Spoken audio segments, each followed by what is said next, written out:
오늘 본문에 나오는 야이로는 갈릴리 호수 북부에 위치한 도시인 가버나움에서 유대인들로부터 존경을 받고 있던 회당장이었습니다.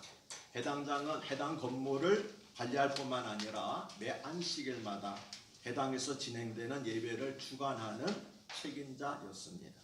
그런데 그에게는 12살 난 딸이 있었습니다. 딸을 둔 아버지들은 다 공감하시겠지만 아주 어린애도 아니고 그렇다고 훌쩍 커버린 것도 아닌 이맘때의 딸이 가장 사랑스럽습니다. 그런데 그 사랑스러운 딸이 죽을 병에 걸렸습니다. 오늘날 아이가 갑자기 알아눕더니 병세가 급격히 악화된 것입니다. 야이로는 사랑하는 딸을 살리기 위해서 백방으로 알아보았을 것입니다. 그러나 아무도 딸의 병명조차 알지 못했습니다. 이처럼 죽음은 예고 없이 누구에게나 찾아옵니다. 12살이라면 죽음과는 전혀 상관없을 것 같은 생기발랄한 나이지만 장례식장에 가보면 10대 세상을 떠난 아이들이 의외로 많이 있습니다. 그 부모들은 한결같이 자식의 죽음이 믿어지지 않는다는 표정이었습니다. 그러나 죽음은 남녀노소 구별하지 않고 누구에게나 찾아오고 그 죽음 앞에서는 자신의 신분과 지위와 지식과 경험과 돈이 아무 소용이 없습니다. 그래서 야이로는 마지막으로 예수님에게 나아갔습니다. 해당장의 신분으로 유대교에서 위험인물로 기표하는 예수님에게 나아가는 것은 결코 쉬운 일이 아니었을 것입니다. 어쩌면 해당장의 지위를 잃을 수도 있었습니다. 그러나 사랑하는 딸을 살리기 위해서라면 무엇인들 못하겠습니까? 해당장 야이로는 예수님의 발 아래 엎드려 간곡히 구했습니다. 이것은 왕과 같이 높은 지위의 사람에게나 하는 행동이었습니다. 23절을 보면 그는 예수님에게 내 어린 딸이 죽게 되었으니 오셔서 그 위에 손을 얹으사 그로 구원을 받아 살게 하소서라고 간구했습니다. 개역성경에서는 간곡히 구했다는 말을 많이 간구하였다라고 번역을 했습니다.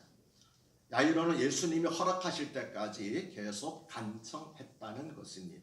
이것은 어떻게든 반드시 딸을 살려야겠다는 일념과 함께 예수님의 병 고치시는 능력에 대한 믿음이 있었기 때문입니다. 왜냐하면 그는 예수님께서 안식일에 병자들을 많이 고치시는 것을 직접 목격한 사람이었기 때문입니다. 예수님께서 왜 해당장 야이로의 부탁을 금방 들어주시지 않았는지 정확한 이유는 모릅니다. 다만 본문을 통해서 우리는 주님은 우리의 기도에 반드시 응답하시지만 항상 즉시 응답하는 것은 아니라는 사실을 알 수 있습니다. 그러므로 혹시 기도 응답이 없는 것 같을지라도 실망하지 말고 야이로처럼 끈질기게 기도하시기 바랍니다. 기도 응답이 없는 것은 주님께서 듣지 않으신 것이 아니기 때문입니다. 기도 응답이 없는 것은 아직 주님이 응답하실 때가 되지 않았기 때문입니다. 그리고 주님께서 금방 응답하시지 않을 때는 더 큰 은혜를 경험하게 하시려는 것입니다. 아멘이십니까? 마침내 예수님은 야이로의 간청을 허락하시고 함께 야이로의 집을 향해 가셨습니다. 이때 많은 병자들과 구경꾼들이 함께 따라갔습니다. 24절을 보면 이에 그와 함께 가실새 큰 무리가 따라가며 애워싸 밀더라고 기록합니다. 그런데 예수님께서 야이로와 함께 가시는 도중에 혈루증을 앓던 여인이 뒤로 와서 예수님의 옷자락을 만졌습니다. 이 일로 말미암아 예수님께서 야이로의 집에 가시는 일이 조금 지체되었습니다. 사랑하는 딸의 생명이 총각을 다투고 있는데 혈루증을 앓던 여인과 말씀을 나누시는 예수님을 보면서 야이로는 아마 속이 까맣게 타들어 갔을 것입니다. 그리고 예수님을 자기 집으로 모시고 가는 도중에 불쑥 끼어든 여인이 원망스럽기까지 했을 것입니다.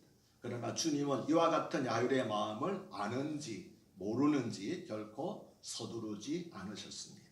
35절은 아직 예수께서 말씀하실 때에 해당장의 집에서 사람들이 와서 해당장에게 이르되 당신의 딸이 죽었나이다. 어찌하여 선생을 더 괴롭게 하나이까라고 말했다고 기록합니다.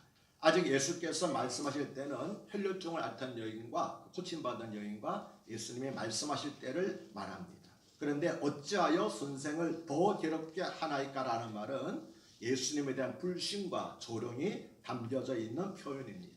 이 말은 예수가 누구이기에 죽을 병에 걸린 아이를 고칠 수 있겠습니까? 더구나 이미 죽은 아이를 어떻게 살릴 수 있겠습니까? 그러니 더 이상 그를 더 난처하게 하지 마시오라고 하는 의미였습니다. 여러분이 만일 그 현장에 있어서 이 말을 들은 야일의 얼굴을 보았다면 어떤 표정이었을까요? 어쩌면 그는 자신의 머리를 감싸지면서 비통해하며 절망했을지 모릅니다. 그것은 36절에서 예수님께서 그 말을 들으시고 야이로에게 두려워하지 말고 믿기만 하라고 하신 말씀에서도 짐작할 수 있습니다. 예수님의 이 말씀은 죽음의 소식에 흔들리지 말고 나를 향한 믿음을 계속 지키고 있으라는 것이었습니다. 제자들은 예수님을 배 모시고 갔지만 풍랑을 만난 적이 있습니다. 야이로 역시 예수님을 모시고 가다가 딸이 죽었다는 소식을 들었습니다. 이처럼 주님과 동행하면서도 절망적인 상태를 만날 수 있습니다. 그러나 그것은 더 큰 주님의 은혜와 능력을 경험하기 위한 기회인 줄로 믿습니다. 아멘이십니까? 우리도 지금까지 살아온 세상 방식을 포기하고 전적으로 주님만을 의지하며 믿음으로 살고자 할 때에 주위 사람으로부터 이와 같은 말을 많이 듣습니다. 믿지 않는 세상 사람들은 예수 믿는다고 밥이 나오냐 떡이 나오냐고 핀잔합니다. 심지어 같은 기독교인들조차도 너무 세상을 모르는 것 아니냐고 부정적인 말을 합니다. 그러나 사람들이 뭐라고 하든 두려워하지 말고 믿음이 흔들리지 말고 더욱 주님을 의지하시기 바랍니다. 우리가 의지할 것은 환경이 아니라 환경을 초월하시는 주님의 능력이기 때문입니다. 야이로의 집에 이르자 예수님은 베드로, 요한, 야고보 세 제자만 남기고 다른 사람들은 모두 돌려보냈습니다. 이것은 이제 곧 일어나게 될 생명의 이적을 직접 확인하고 후세에 전할 증거자로 예수님께서 가장 신뢰할 수 있는 세 제자를 선택하신 것이었습니다. 그리고 다른 사람들은 모두 돌려보낸 것은 예수님이 행하시는 이적이 결코 구경거리가 되지 않도록 하시기 위한 것이었습니다. 해당장 야이로의 집에서는 많은 사람들이 울며 떠들며 통곡하고 있었습니다. 마태복음 9장 23절을 보면 피리 부는 사람도 있었습니다. 유대인들의 장례식은 우리와 달리 대단히 소란스럽습니다. 여유가 있는 집에서는 돈을 주고 사람들을 고용해서 피리를 불고 그리고 곡을 하며 울게도 하였습니다. 이와 같은 풍습은 사람이 죽으면 죽은 자의 몸에서 빠져나온 영혼이 2, 3일은 그 근처에서 배하고 있다고 하는 유대인들의 미신 때문입니다. 그래서 혹시 몸에서 빠져나온 영혼이 떠드는 소리에 깜짝 놀라서 자기 몸으로 다시 돌아가도록 하기 위해서 큰 소리를 내고 또 죽은 자의 이름을 부르면서 통곡을 했던 것입니다. 우리나라에도 이 같은 풍습이 있습니다. 김소월 시인이 쓴 초원이라는 시를 보면은 부르다가 내가 죽을 이름이여라고 하는, 불러도 대답하는 이름이라고 하는 것이 지붕에 올라가서 죽은 사람 이름을 부르면서 막 옷을 흔드는 그런 풍습에서 나온 시가 김소월 시인의 초원이라고 하는 그런 시입니다. 이처럼 야이로의 집에 모이던 사람들은 다만 슬퍼하거나 아예 죽음을 이용하여 자신의 이익을 챙길 뿐 아무도 죽음의 문제를 해결해 주지 못했습니다. 그래서 예수님은 돈을 받고 울며 떠드는 사람들을 향하여서 너희가 어찌하여 떠들며 우느냐, 이 아이가 죽은 것이 아니라 잔다고 말씀하셨습니다. 이것은 울고 떠드는 것을 당장 그치라, 이러한 장례 풍습은 죽은 자에게 아무 소용이 없고 도리어 상을 당한 사람을 더욱 힘들게 할 뿐이라는 말씀이었습니다. 우리나라에도 도리어 유족들을 힘들게 하는 장례 풍습이 많이 남아 있습니다. 이러한 배단은 사회적 합의로 속히 없어져야 할 것입니다. 그리고 예수님께서 이 아이가 죽은 것이 아니라 잔다고 말씀하신 것은 실제로 아이가 죽지 않았다는 것이 아니라 믿는 자에게 죽음은 잠시 수면을 취하는 것과 같다고 말씀하신 것이었습니다. 그렇습니다. 믿는 사람들에게 죽음은 이 세상에서 마지막으로 잠시 잠이 드는 것입니다. 그리고 주님 품에서 다시 눈을 뜨는 것입니다. 아멘이십니까? 그러나 예수님의 이 말씀을 들은 사람들은 모두 예수님을 비웃었습니다. 그들은 예수님을 사람이 죽었는지 잠자는지도 구별하지 못하는 한심한 사람이라고 생각을 했을 것입니다. 그들이 예수님을 비웃은 또 한 가지 이유는 그들은 죽은 아이 영혼이 다시 자기 몸으로 돌아오기를 바라면서 피리를 불고 울고 있었지만 실제로는 아무도 그 가능성을 믿지 않았기 때문입니다. 죽은 자가 어떻게 살아올 수 있어라고 믿으면 그렇게 생각하면서도 그런 짓을 하고 있었다는 거지요. 그런데 어쩌면 이것은 부끄러운 우리의 자상이 아닐까요? 왜냐하면 우리도 답답한 마음에 기도를 하지만 정작 기도 응답은 확신하지 않는 경우가 많이 있기 때문입니다. 40절을 보면 예수님은 울며 떠드는 사람들을 다 내보내셨습니다. 이 말씀은 예수님께서 성전에서 매매하는 자들을 다 쫓아내신 사건을 떠올리게 합니다. 예수님은 호기심으로 따르는 구경꾼들을 다 돌려보내셨고 의심하고 조롱하는 자들도 다 내보내셨습니다. 예수님은 이적을 행하시는 자리에 오직 세 사람의 증인과 아이의 부부만 참석하게 하셨습니다. 이처럼 예수님은 야율의 집에 방문객으로 오셨지만 그 집의 주인처럼 행동하셨습니다. 그런데 이것이 바로 우리가 주님의 이적을 체험할 수 있는 비결입니다. 우리 가정에서, 우리 교회에서, 우리 직장에서 주님이 주인이 되도록 해야 합니다. 그리고 주님께서 이적을 행하시는데 방해가 되는 모든 의심과 거룩하지 못한 것들을 내버려야만 합니다. 그러면 우리에게도 생명의 기적이 일어날 것입니다. 가정이 살아나고 교회가 부흥하고 사업은 번창하게 될 것입니다. 아멘이십니까? 아이가 있는 곳으로 들어가신 예수님은 죽은 아이의 손을 잡고 달리다굼이라고 말씀하셨습니다. 예수님께서 손을 내미시는 것은 마가복음의 특징으로 예수님의 섬김과 사랑을 나타내는 것이었습니다. 그리고 이것은 동시에 야이로가 내 어린 딸이 죽게 되었사오니 오셔서 그 위에 손을 얹으사 그로 구원을 얻어 살게 하소서라고 간구한 것에 대한 정확한 응답이기도 하였습니다. 예수님께서 말씀하신 달리다굼은 아람어로 탈리타쿰을 우리말로 음력한 것입니다. 여기서 탈리타는 소녀라는 뜻이고 쿰은 일어나라는 뜻입니다.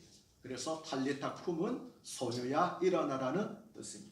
그리고 이 말은 아침에 엄마가 늦잠을 자는 어린아이를 깨우면서 하는 말이라고 알려지고 있습니다.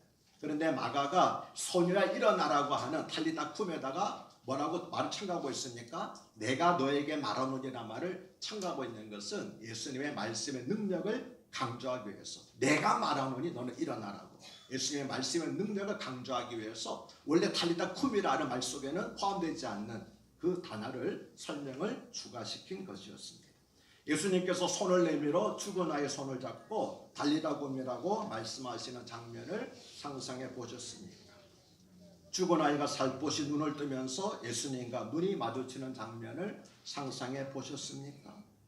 소녀를 향해서 예수님께서 얼굴 가득 자비로운 미소를 머금고 계시는 것을 상상해 보셨습니다.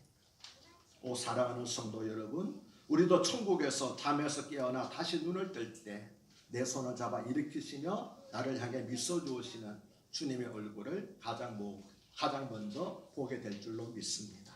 아멘. 예수님께서 소녀의 손을 잡고 달리다굼이라고 말씀하시자 창백했던 소녀의 얼굴에 발그레 화색이 돌더니 소녀가 곧 일어나서 방 안을 걸어 다녔습니다. 42절은 소녀의 나이가 12살이었다고 강조합니다. 소녀의 나이가 12살이었다는 사실은 그녀의 동작이 얼마나 가볍고 발랄했을까 하는 상상을 불러일으킵니다. 죽었다가 다시 살아난 소녀는 어쩌면 방 안을 춤추듯이 돌아다녔을지 모르겠습니다. 그래서 이 말씀은 말라기 4장 2절에 내 이름을 경외하는 너희에게는 공의로운 해가 떠올라서 치료하는 강선을 비추리니 너희가 나가서 외양간에서 나온 송아지 같이 뛰라라는 말씀을 떠올리게 합니다. 유대 사회에서 12살이라는 나이는 인생에 있어서 이제 막 꽃이 피려는 시기였습니다. 만 12살 이후에는 결혼도 가능했습니다. 그러나 야이로의 딸은 바로 이 12살에 죽음을 맞이하였던 것입니다. 그러니 그 아버지 야이로가 얼마나 슬퍼하고 절망했겠습니까? 그리고 죽어가는 딸에게 아무 힘이 되지 못하는 자신의 무능이 얼마나 원망스러웠겠습니까? 그런데 이제 그의 슬픔과 절망은 구원의 기쁨과 감격으로 바뀌었습니다. 42절은 사람들이 곧 크게 놀라고 놀랐다고 말씀을 합니다. 여기서 사람들은 소녀의 부모와 베드로와 야고보 세 사람의 제자를 말합니다. 그리고 유대 언어에서 같은 말을 반복하는 것은 최상급을 나타냅니다. 이것은 그들이 마치 황홀경에 빠진 것처럼 넋이 나갔다는 것입니다. 눈으로 보면서도 믿어지지 않았다는 거죠. 죽었던 아이가 일어나서 방 안을 걸어다니는 모습을 보면서 이게 정말 꿈인지 생시인지 눈으로 보면서도 믿어지지 않았다는 것을 그들이 놀라고 또 놀랐다라고 표현하고 있습니다. 아마 여러분이 그 자리에 있어서도 똑같은 반응을 보이셨을 것입니다. 그러나 만일 예수님께서 야이로의 딸이 죽기 전에 오셔서 고쳐주셨다면 이처럼 큰 기쁨과 감격은 없었을 것입니다. 그래서 주님은 아이가 죽은 후에 오신 것입니다. 주님은 특히 이 사건을 통해서 제자들에게 부활에 대한 확신을 주려고 하셨습니다. 앞으로 제자들에게 대대적인 박해가 임할 것이기 때문입니다. 그리고 그때 부활의 확신이 없으면 믿음으로 순교할 수가 없기 때문입니다. 특이한 점은 소녀의 나이와 혈류증에 걸린 여인의 투병 기간이 같은 12년이라는 것입니다. 성경에서 10이라는 숫자는 완전수인 동시에 하나님의 섭리와 계획의 성취를 나타내는 수입니다. 이것은 우리의 고난에는 반드시 끝이 있고 우리의 고난에는 우리가 알지 못하는 하나님께서 뜻하신 바가 있다는 사실을 말합니다. 야이로의 딸이 받은 고난은 그녀의 부모를 주님께 인도하기 위한 십자가였습니다. 그렇다면 지금 나로 하여금 눈물로 기도하게 하는 고난은 무엇입니까? 지금 나로 하여금 주님만 바라보면서 눈물로 기도하게 하는 사람은 누구입니까? 그토록 예수님께서는 그 부모에게 소녀에게 먹을 것을 주라고 말씀하셨습니다. 주님이 하시는 일이 있고 사람이 해야 할 일이 있습니다. 죽은 자를 살리는 것은 오직 주님만이 하실 수 있는 일입니다. 우리 자녀들의 영혼을 구원하는 것도 내가 부모라고 할 수 있는 일이 아닙니다. 오직 주님만이 하실 수 있습니다. 교회 구원받는 자의 수를 더하시는 것도 오직 주님께서 하시는 일입니다. 그러나 주님께서 살려주신 자녀, 주님께서 보내주신 성도에게 먹을 것을 주고 말씀으로 양육하는 것은 부모의 몫이고 목회자의 책임이라는 것입니다. 그래서 예수님께서는 베드로에게도 내 어린 양을 먹이라고 당부를 하신 것이었습니다. 이제 설교를 마칩니다. 한창 꽃처럼 피어날 12살의 나이에 죽음을 맞이한 해당장 야이로의 딸을 주님께서 찾아오셨습니다.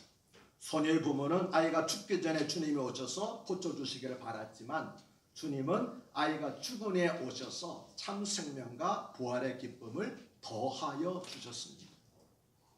그리고 한창 꽃처럼 피어날 청춘인데 이런저런 이유로 벌써 시들어버린 여러분에게도 오늘 주님께서 찾아오셔서 손을 잡아 일으키시며 달리다 보면하고 말씀을 하십니다.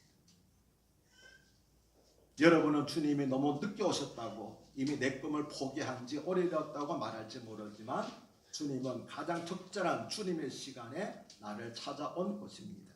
그러므로 사랑하는 성도 여러분, 특히 아침 이슬 같은 주의 청년 여러분, 오늘 이 시간 나를 찾아오셔서 손을 내미시는 주님의 손을 잡고 일어나시기를 바랍니다. 손을 내밀어 나를 잡아 일으켰으며 따뜻하게 말씀하시는 주님의 음성을 꼭 듣고 돌아가시기를 바랍니다. 할렐루야. 기도하겠습니다. 사랑하는 딸아, 사랑하는 아들아, 그동안 얼마나 힘들고 외로웠느냐, 얼마나 두렵고 좌절했느냐. 그러나 이제는 아무것도 두려워하지 말라. 내가 너와 함께 할 것이다. 어떤 일에도 놀라지 말라. 나는 너의 하나님이 되기 때문이다. 내가 너를 굳세게 하리라. 참으로 너를 도와주리라. 참으로 나의 오른손으로 너를 붙들리라. 볼지어다 내가 세상 끝날까지 영원히 너희와 함께 할 것이라고 약속하신 주님, 이 시간 주님 앞에 머리 숙인 모든 성도들이 이 말씀으로 힘을 얻게 하여 주시옵소서. 다시는 외롭고 힘들어서 남몰래 눈물 흘리는 일이 없게 하여 주시옵소서. 우리의 소망이 되시며 모든 눈에서 눈물을 닦아주시는 우리 주 예수 그리스도 이름으로 감사하며 기도드려옵나이다.